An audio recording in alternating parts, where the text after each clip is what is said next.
नमस्कार दोस्तों, आज हम लोग वेल्डर थ्योरी का क्वेश्चंस पेपर्स पढ़ेंगे जो कि आपकी परीक्षाओं में पूछा जाएगा, या आगामी परीक्षा हो या कंपटीशंस की परीक्षा हो।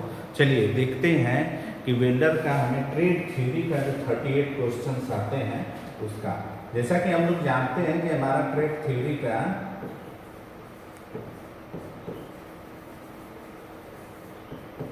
38 क्वेश्चन आते हैं, तो वही 38 क्वेश्चन ज़्यादा इम्पॉर्टेंट होते हैं, तो हम लोग उसके बारे में डिस्क्रिप्शन करेंगे और जो भी ऑप्शंस जैसे उससे रिलेटेड हैं वो क्या चीज़ें होती हैं उसका विस्तृत वर्णन करेंगे। चलिए देखते हैं, फर्स्ट क्वेश्चन से हम लोग चलते हैं। फर्स्ट क्वेश्चन हमारा कह रहा है कि गैस वेल्डिंग में कौन सी चोट सामान्य है। तो जो गैस वेल्डिंग होता है हम लोग जानते हैं कि उसमें एक ऑक्सीजन सिलेंडर होता है, एक स्टीलिन सिलेंडर होता है, 2 सिलेंडर का हम लोग इस्तेमाल करते हैं। तो जो उसमें होता है तो जो फ्लेम बनता है तो उसे क्या कारण हो सकते हैं। तो जो पहला हमारा ऑप्शन दिया है विद्युत का झटका, फ्लेम का कारण जलना, कट चोट के कारण रक्तस्राव, गर्म उड़ने वाले कणों द्वारा चोट। तो इसमें जो मेन कारण है फ्लेम के कारण जलना, क्योंकि जो हम लोग फ्लेम बनाते हैं ऑक्सीस्टिलीन गैस चीज़ें होती है, तो ये राइट आंसर हो जाएगा। चलिए नेक्स्ट क्वेश्चन पे हम लोग चलते हैं।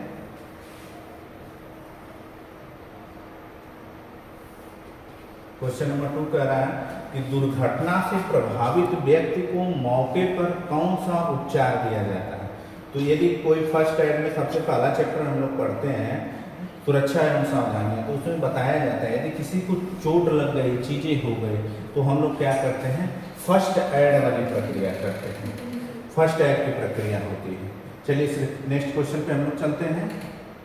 नेक्स्ट क्वेश्चन हमारा है कि पतली चादरों को संभालते समय सुरक्षा के लिए क्या पहनना चाहिए।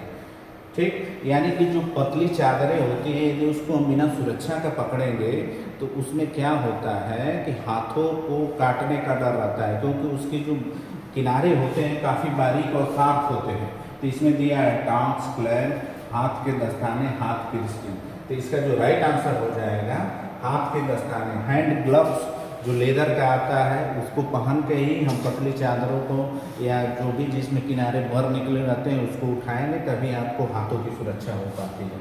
ये सुरक्षा एवं सावधानियां के विशेष क्वेश्चन सब रहते हैं। चलिए नेक्स्ट क्वेश्चन पे चलते हैं। नेक्स्ट क्वेश्चन हमारा कह रहा है कि वेल्डिंग करते समय वेल्डर की वर्दी या आयल ग्रीस से मुक्त होनी चाहिए। तो जो वेल्डर की वर्दी है या डोंगरी हम लोग पहनते हैं उसको कहते हैं, वो आयल या ग्रीस से मुक्त क्यों होनी चाहिए। तो आयल या ग्रीस से पहले कह रहा है कि जाब की रक्षा के लिए, नहीं ये ऑप्शन नहीं हो सकता है। जाब की रक्षा हम लोग बिल्कुल नहीं करते हैं।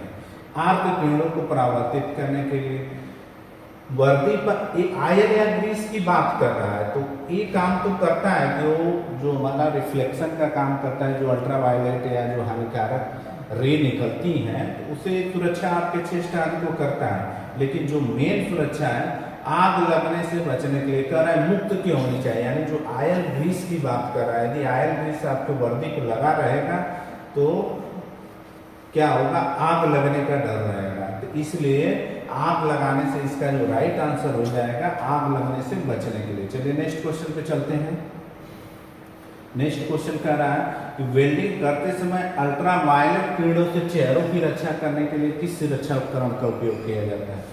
तो जो अल्ट्रावायलेट रे निकलती हैं चेहरों की सुरक्षा, क्योंकि हम लोग जानते हैं मुख्य रूप से जो वेल्डर का काम होता है चेहरों की सुरक्षा के लिए आपका हैंड स्क्रीन का इस्तेमाल करेगा, या हेलमेट, वेल्डिंग हेलमेट आता है जो कि आपके हेड से लेके पूरा एकदम यहाँ तक ले चेहरों की पूरा आपका फेस आदि की सुरक्षा करता है। हाथों की सुरक्षा के लिए दस्ताना पहनते हैं, चेस्ट की सुरक्षा के लिए एप्रन पहनते हैं, या हैंड की सुरक्षा के लिए हैंड ग्लव्स या लेदर हैंड ग्लव्स का इस्तेमाल करते हैं। फिर पैरों की सुरक्षा के लिए लेग गार्ड, शूज आदि का इस्तेमाल एक वेल्डर का किया जाता है। ठीक, तो ये वेल्डिंग करते समय अल्ट्रावायलेट चेहरों की जो रक्षा करेगा कौन चीज हो सकता है, तो हमारा जो इसका राइट आंसर है हैंड शील्ड। इसको हैंड शील्ड कहा जाता है या हैंड स्क्रीन भी कहा जाता है, या हैंड से हाथ से पकड़ के करते हैं इसलिए इसको हैंड स्क्रीन या हैंड शील्ड कहते हैं। वही यदि सर पे लगाएंगे तो वेल्डिंग हेलमेट उसको कहा जाता है। चलिए नेक्स्ट क्वेश्चन पे हम लोग चलते हैं। नेक्स्ट क्वेश्चन हमारा क्या कह रहा है कि काटने के बाद एक प्लेट से बर निकालने के लिए कौन सा ऑपरेशन किया जाता है। तो देखिए बर क्या चीज होता है, आपको बता दें कि जैसे कोई प्लेट है, यहाँ पर हमने इसको कटिंग किया, इस प्लेट को कटिंग किया, तो इसको देखेंगे इस किनारे पर ऐसे रफ टाइप का हो जाता है, बर, इसी चीज को बर कहा जाता है। कि थोड़ा सा वो भरा हुआ हल्का सा खुरदुरा टाइप रहता है, तो उसको हाथ कटने या कुछ चीज़ें की डर रहता है। इसको हम लोग फाइलिंग द्वारा इसको क्या करेंगे, रेत आदि देंगे तो ये जो बर है खत्म हो जाता है। तो इसका जो राइट आंसर होगा फाइलिंग, ब्रशिंग नहीं, स्क्रैपिंग नहीं, चिजलिंग नहीं, ये रेती से ही उसको हम लोग उसको करके उसको सिरे को मुलायम कर देते हैं ताकि वो अच्छा हो जाता है। चलिए नेक्स्ट क्वेश्चन पे चलते हैं। गर्म धातुओं को पकड़ने के लिए किस उपकरण का प्रयोग किया जाता है? तो जो गर्म धातु हमारी रहती है उसको पकड़ने के लिए देखिए ऑप्शंस दिया है, टांग्स, शॉवेल, पोकर, स्निप। तो गर्म धातुओं को पकड़ने के लिए हमें टांग्स का हिंदी क्या होता है? तड़ासी का इस्तेमाल किया जाता है। जन्मे करते हैं संगासी से ही हम लोग गर्म चीज़ को, अक्सर आप लोहार को देखते होंगे, चाहे वेल्डर्स को एक देखिएगा जहाँ पे काम होता है, वो गर्म धातु को सनासी से पकड़ेगा, उठा के किनारे रखेगा। ठीक, साविल क्या होता है? साविल का मतलब बेलचा, यदि इसको हिंदी में कहें तो बेलचा, ये बालू इत्यादि को उठाने के लिए इस्तेमाल किया है।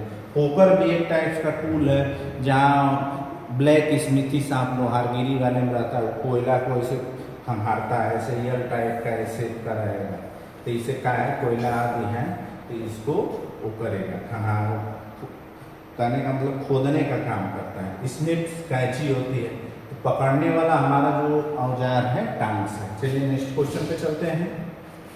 नेक्स्ट क्वेश्चन हमारा कह रहा है कि हथौड़ा का कौन सा इसका हिस्सा कठोरता को संभालने के लिए इसको हैंडल में फिट किया जाता है? तो ये देखिए हैमर्स के पार्ट्स के बारे में हम लोग पहले भी पढ़ चुके हैं, यहाँ पे भी बता चुके हैं कि ये हैंडल होता है, ये पिन होता है। देखिए इसके पार्ट्स के नाम परीक्षाओं में काफ़ी पूछे जाते हैं, आपको इंटरव्यू होगा, वाइवा होगा, उसमें ये सब चीज़ें पूछ लेगा कि हथौड़ा क्या है, इसके पार्ट्स के नाम बताओ। इसको फेस कहते हैं, ये आई होल है, ये चिक है, ये पिन है, इत्यादि ये चीज होते हैं। तो इसमें कह रहा है कठोरता को संभालने के लिए वेज का इस्तेमाल किया जाता है। इसको जो कठोरता है इसका संभालेगा, यहाँ पे वेज रहता है, इसी का उपयोग हम लोग करते हैं। ये बहुत इंपॉर्टेंट क्वेश्चन है, परीक्षाओं में आएगा, पक्का है। चलिए कह रहा है कि चित्र में दिखाए गए क्लैंप का नाम बताइए। तो ये देखिए क्लैंप हमारा किस अक्षर के टाइप का दिख रहा है? ये क्लैंप जो है हमारा देखिए सी अक्षर की तरह दिख रहा है। इसको यदि देखा जाए ध्यानपूर्वक तो ये ऐसे सी टाइप्स का दिख रहा है, ठीक। या इसको ऐसे कर देंगे तो ये जी अक्षर की भी तरह ऐसे दिख रहा है, तो इसी को हम लोग जी या सी क्लैंप कहते हैं, ठीक। ये जाब को पकड़ने के लिए हैंड सी क्लैंप्स भी दो तीन टाइप का, ये छोटा वाला है तो इसको हैंड सी क्लैंप आता है, हाथ में पकड़ते हैं। बाकी बड़ी जाब होता है तो उसको पकड़ के मशीनिंग इत्यादि करने में इसका इस्तेमाल किया जाता है। चलिए नेक्स्ट क्वेश्चन पे चलते हैं। किस फाइल की चौड़ाई और उसकी पूरी लंबाई समानांतर होती है? तो इसमें आंसर देखिए 3-4 ऑप्शंस दिए हैं, flat file, hand file, rest file, curve file. ये कह रहा है कि फाइल की पूरी लंबाई की तरह समानांतर, यानी कि जो फाइल है यह पूरी समानांतर हो, ठीक। बाकी ये फ्लैट फाइल्स में देखेंगे तो ये आगे का सीधा हल्का सा ऐसे टेपर रहता है, ऐसे एक पेपर वहाँ पर बनाया जाता है ताकि छोटे छिद्रों में इसका इस्तेमाल किए, फ्लैट फाइल इत्यादि का। रेस्ट फाइल, कर्व फाइल में भी आगे की तरफ देखेंगे तो वो टेपर का सेक्शन हो जाता है, लेकिन हैंड फाइल में ऐसा चीज़ें नहीं रहता है, ये इसके सिरे जो होते हैं समानांतर पूरा होते हैं। तो जो राइट आंसर हमारा हो जाएगा, राइट आंसर हो जाएगा हैंड फाइल। चलिए नेक्स्ट क्वेश्चन पे चलते हैं। कह रहा है बेंच वाइस को ज़्यादा कसने पर क्या होगा? यदि हमारा बेंच वाइस है उसमें यदि किसी जाब को यदि हम ज़्यादा कस दे रहे हैं तो क्या चीज़ें होंगी? तो देखिए कह रहा है कि जाब डैमेज होगा, नहीं, जाब बहुत डैमेज होने की संभावना नहीं रहेगा। Work bench damage, work piece damage, ये सब चीज़ें वर्क बेंच इत्यादि नहीं डैमेज हुआ, उसका डैमेज क्या होगा, स्पिंडल, जो स्पिंडल है जिसपे चूड़ी कटी रहती है, जिसको हम लोग घुमाते हैं, वो या तो फेल हो जाएगा, या उसका जो जिसमें बॉक्स रहता है, बॉक्स में उसको स्पिंडल को उसी पे चूड़ी कटी रहती है, स्क्वायर चूड़ी कटी रहती है, तो वहाँ को चूड़ी फेल होने का डर रहता है ज़्यादा टाइट करने का। चलिए नेक्स्ट क्वेश्चन चलते हैं। कह रहा है कि वेल्डेड बीड पर फ्लैग हटाने के लिए किस उपकरण का उपयोग किया जाता है। तो जो यहाँ पे जैसे हम वेल्डिंग करते हैं, सपोज है कि यहाँ पे हमने वेल्ड किया, यहाँ पे इत्यादि, इसके ऊपर फ्लैग जम जाते हैं, ये ऊपर की तरफ फ्लैग जम जाते हैं। फ्लैग का मतलब कि एक तरह से पपड़ी लेयर, जो हमारा तमाम हानिकारक गैसें इत्यादि जो मटेरियल अशुद्धियाँ रहती हैं, उसी को स्लैग कहा जाता है। तो स्लैग जम जाता है, तो किस उपकरण से इसका हटाने में प्रयोग किया जाएगा।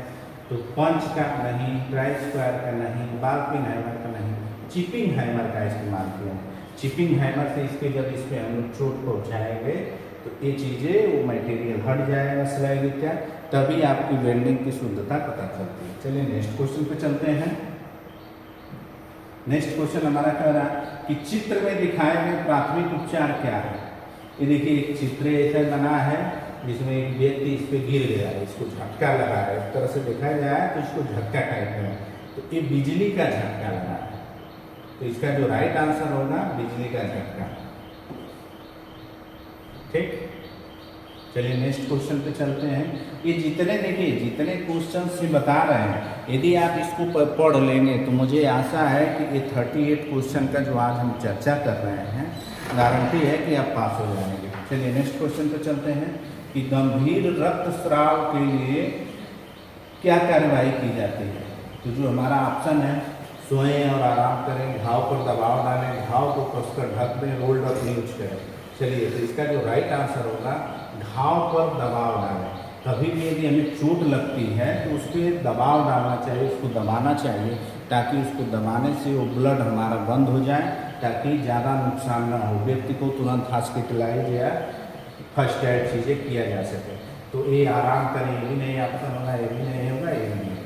चलिए नेक्स्ट ऑप्शन, नेक्स्ट क्वेश्चन पे चलते हैं।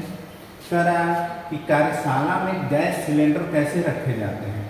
ऑप्शंस दिया है, लेटे नीचे की स्थिति, ऊर्ध्वाधर स्थिति, झुकी हुई स्थिति, दूसरे सिलेंडर को सपोर्ट करें। तो जब भी हम वर्कशॉप में दोनों सिलेंडर्स रखेंगे, ऑक्सीजन सिलेंडर हो गया या स्टीलिंग सिलेंडर हो गया,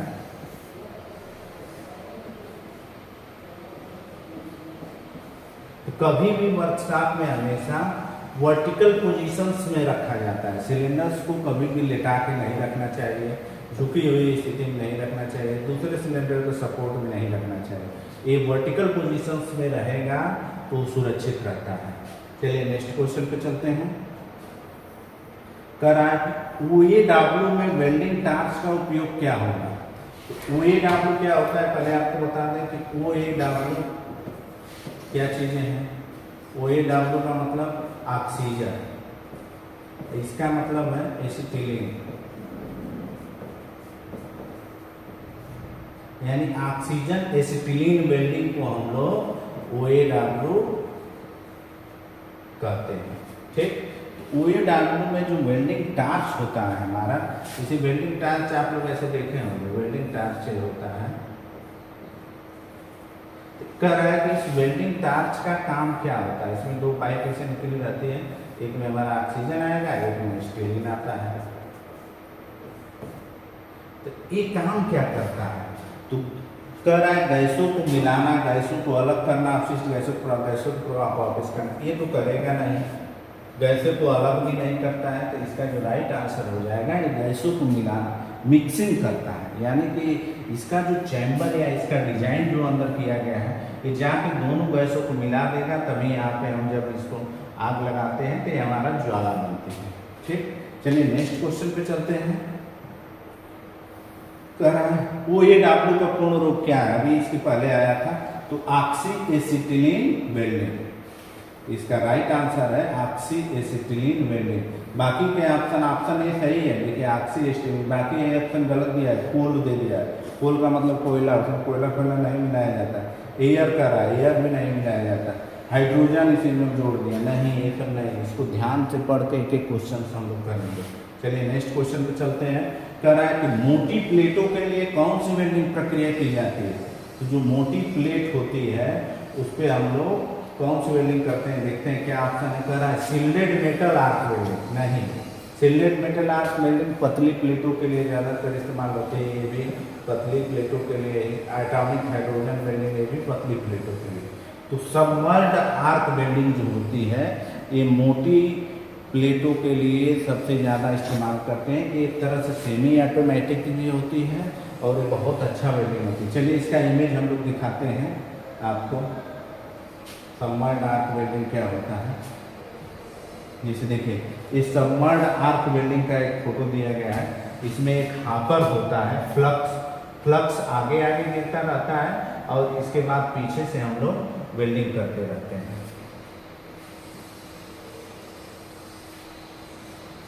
देखिए ये चीज़ें दिया है, इसको थोड़ा सा विस्तृत में देखा जाए तो ये फ्लक्स हापर, इसमें फ्लक्स भरे जाते हैं। जिस मटेरियल को वेल्ड करना रहता है उसके कारण इसे फ्लक्स भरेंगे। ये हॉपर लगा रहता है, ये आगे आगे बढ़ते रहता है और फिर पीछे से जो वेल्डिंग मशीन है, हमारा इलेक्ट्रोड है, ये सब वेल्डिंग इसमें करंट फ्लो करते हैं, ये वेल्ड होते हुए चलता जाता है।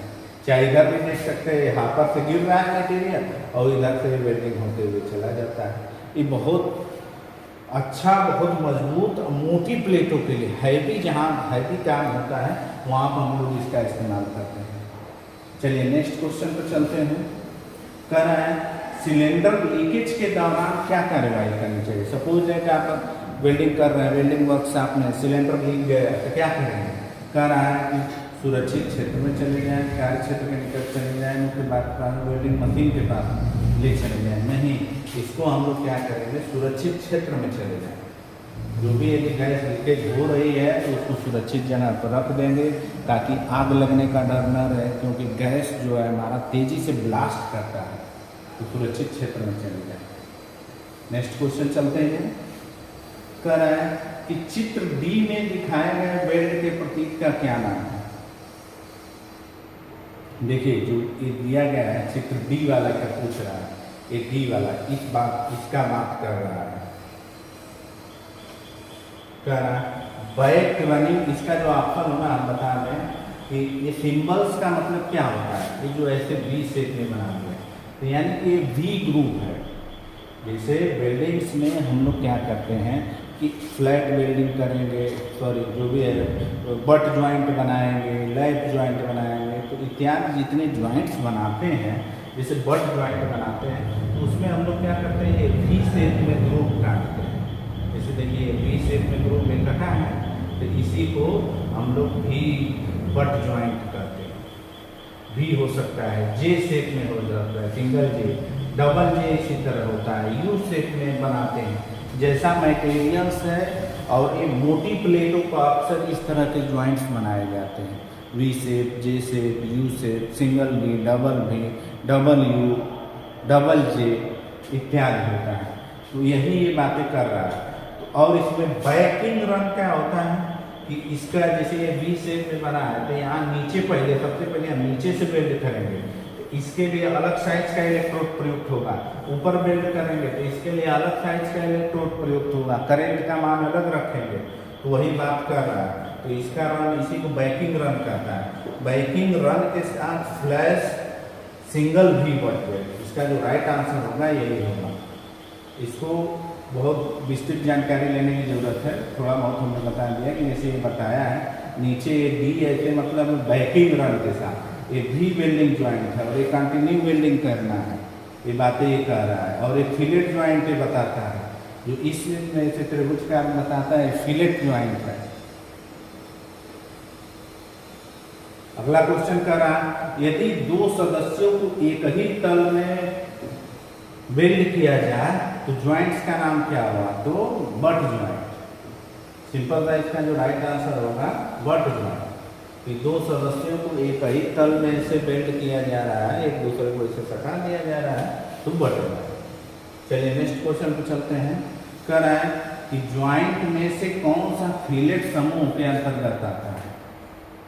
फिलेट तो देखिए कर रहा है कि T joint lap joint, T joint corner joint, corner joint edge joint, T joint lap joint, corner joint edge joint. ये चारों वाला ऑप्शन जो है ये सभी फिलेट समूह के अंतर्गत आता है। इसका जो राइट आंसर हो जाएगा ये हो जाएगा फिलेट। फिलेट फिलेट का तात्पर्य क्या है, जैसे ये हमने वेल्ड किया, ये कोई प्लेट है, तो यहाँ पे जो वेल्डिंग होता है इसी को फिलेट कहा जाता है। ठीक, ये इस टाइप का ऐसे बनेगा ये फिलेट। ठीक है, चलिए नेक्स्ट क्वेश्चन पे चलते हैं। रूट गैप को सेट करने का उद्देश्य क्या है।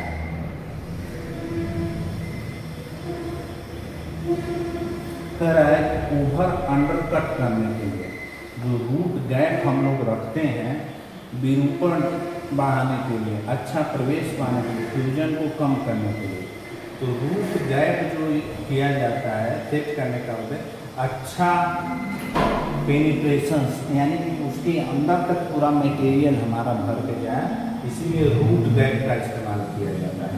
तो जो इसका राइट आंसर हो जाएगा ये। चलिए नेक्स्ट कर रहे हैं कि चित्र में दिखाए गए पोर्टेबल मशीन के यक्ष भाग में रूप क्या है बता रहा है। ये बहुत इंपॉर्टेंट सवाल है, परीक्षा में पूछा गया है, हर बार परीक्षा में पूछे गए। तो ये इसका यक्ष भाग का नाम बता रहा है। तो ये कह रहा है कि स्पीड कंट्रोल है, वर्टिकल कंट्रोल है, हॉरिजॉन्टल कंट्रोल है, प्री हीट कंट्रोल है। तो ये इसका जो राइट आंसर होगा हॉरिजॉन्टल कंट्रोल, क्योंकि हॉरिजॉन्टली देखिए इसके जाब के हॉरिजॉन्टली ये चल रहा है, तो इसको हॉरिजॉन्टल कंट्रोल कहते हैं। बहुत इम्पॉर्टेंट है ये हॉरिजॉन्टली, ये जॉब हमारा है इसी डायरेक्शन में चल रहा है, इसलिए इसको हॉरिजॉन्टल कंट्रोल कहते हैं। ठीक, चलिए नेक्स्ट क्वेश्चन पे चलते हैं। नेक्स्ट क्वेश्चन हमारा कह रहा है कि चित्र में दिखाए गए ब्लो पाइप का नाम क्या है। देखिए कटिंग है, कटिंग इसको क्या कहते हैं, कटिंग टार्च या ब्लो पाइप। कटिंग टार्च इसको कहिए या ब्लो पाइप। ये बहुत इंपॉर्टेंट इससे सवाल आते हैं, पूछता है कभी कभी सवाल पूछ देगा कि कटिंग टार्च का एंगल कितना होता है। तो कटिंग टार्च का एंगल 90 डिग्री। इसमें देखिए एक लीवर बना है, ये ऑक्सीजन को कंट्रोल करने के लिए होता है। ठीक, बाकी स्टीलिंग को वहाँ से हम आवश्यकता अनुसार कर लेते हैं, तो ये ऑक्सीजन कंट्रोल वाल्व। क्लियर है, ऐसी चीज़ें समझ में आ जाएगी। यहाँ का ऑक्सीजन ही काफ़ी प्रेशर से 150 बार के प्रेशर पे भरी जाती है, तो काफ़ी हाई प्रेशर से ऑक्सीजन आती है। जब इसको दबाएंगे यहाँ पे एथिलीन एक निश्चित मात्रा से हम लोग सिलेंडर के रेगुलेटर से ही धीरे आवश्यकता अनुसार छोड़ देंगे, बाकी ये चीज़ें होती है। तो बहुत इंपॉर्टेंट क्वेश्चन है। चलिए नेक्स्ट चलते हैं। चित्र में दिखाए गए किस नोजल को बदलने की आवश्यकता है। तो देखिए हमें कौन सा नोजल जाम दिख रहा है, तो भैया हमें डी वाला नोजल जाम दिख रहा है।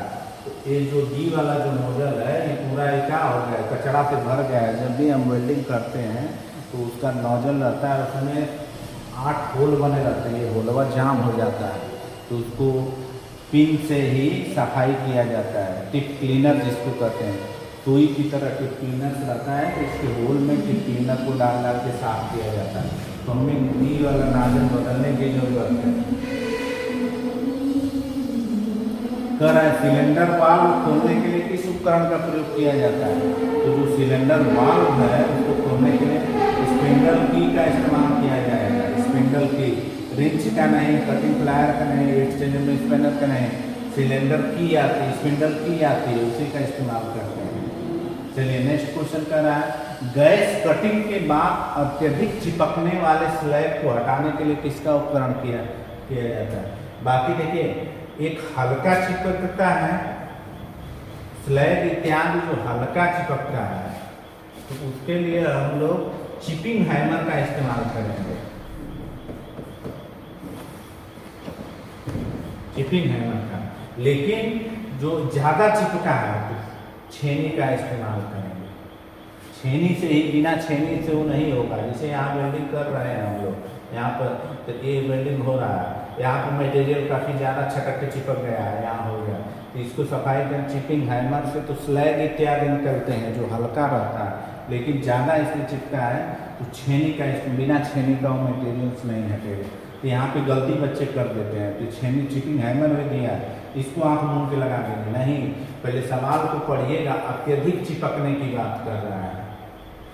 ठीक, चलिए नेक्स्ट क्वेश्चन पे चलते हैं। कह रहा है कि चित्र में दिखाए गए रिवेट का नाम, तो ये भैया रिवेट स्नैप हेड रिवेट है। कौन सा रिवेट है? स्नैप हेड है। पाइन हेड रिवेट कैसा होता है? पाइन हेड ऐसे पाइन की तरह रहेगा, चौकोर में ही रहेगा, तो पाइन हेड रिवेट है, ऐसे रहेगा।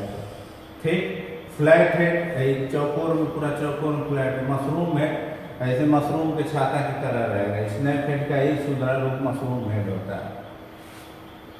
चलिए नेक्स्ट चलते हैं। पूछ रहा है चित्र में दिखाया कि मशीन का नाम क्या है? ये ग्रूविंग मशीन है, ग्रूव बनाने के लिए इसका इस्तेमाल किया जाए।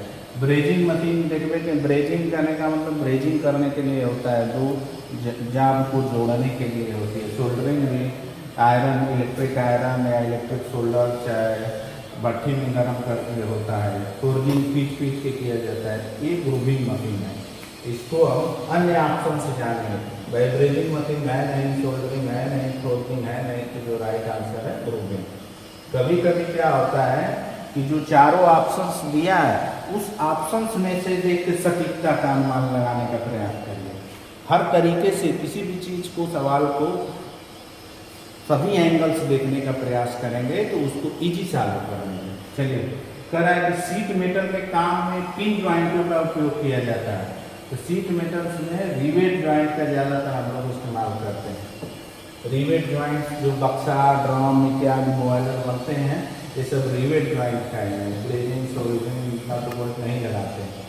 मजबूती ये क्या करना है, फेलियर होने की संभावना ज़्यादा रहेगी, ये सब चीज़ें करेंगे, लेकिन रिवेट ज्वाइंट करेंगे तो फेलियर होने की संभावना कम रहती है। ये दिखाया गया, पूछ रहा है कि सर्किट का क्या नाम है? ये ओपन सर्किट है, कहीं हमारा इसमें क्लोज नहीं हो रहा है। ठीक, इसलिए इसको ओपन सर्किट कहा गया है। यदि सपोज दैट है क्लोज हो जाता है यहाँ पर, तो क्लोज सर्किट का निर्माण हो जाता है। ठीक, ये ओपन सर्किट है। कौन सा इलेक्ट्रिसिटी का अच्छा कंडक्टर है? तो देखिए, अच्छा कंडक्टर का मतलब कि बिजली जिसमें इजी वे में चली जाए, तो बिजली भैया एम इजी वे में ना आ जाए, एम आ जाए, एम आ जाए, तो जो इसमें इजी वे में जितना ज़्यादा स्मूथली मूव कर सकती है वही अच्छा कंडक्टर है।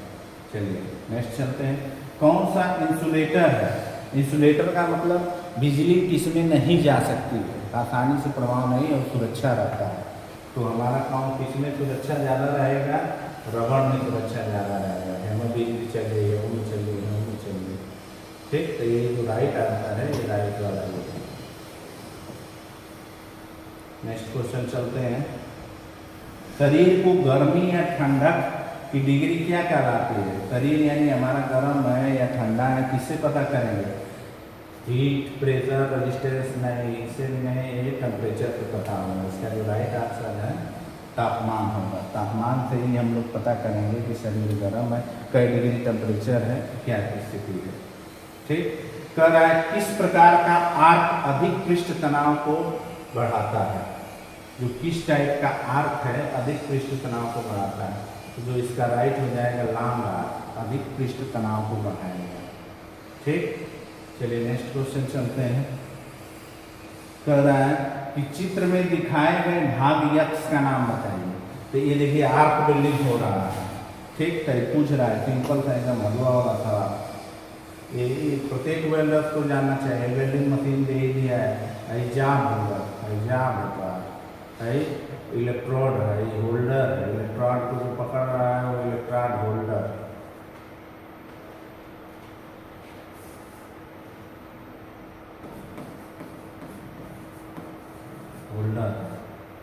ये जाम है, तो ये इलेक्ट्रोड है, इसका राइट आंसर A2 हो जाएगा। नेक्स्ट चलते हैं। कह रहा है कि चित्र में दिखाए गए बल का नाम बताइए। तो यहाँ पर देखिए, यहाँ पे हमारा वेल्डिंग हो रहा है, तो ये जो इसका इलेक्ट्रोड होल्डर है पिघल के इसमें ऐसे गिर रहा है, पिघल के गिर रहा है। तो वही पूछ रहा है कि ये किस चीज़ के कारण ये हो रहा है। ठीक, डाउनवर्ड की तरफ आ रहा है, ये ग्रेविटी के कारण डाउनवर्ड की तरफ आ रहा है। ठीक, इसलिए इसका जो राइट आंसर हो जाएगा ग्रेविटी। इस तरह से हम लोग ट्रेड थ्योरी का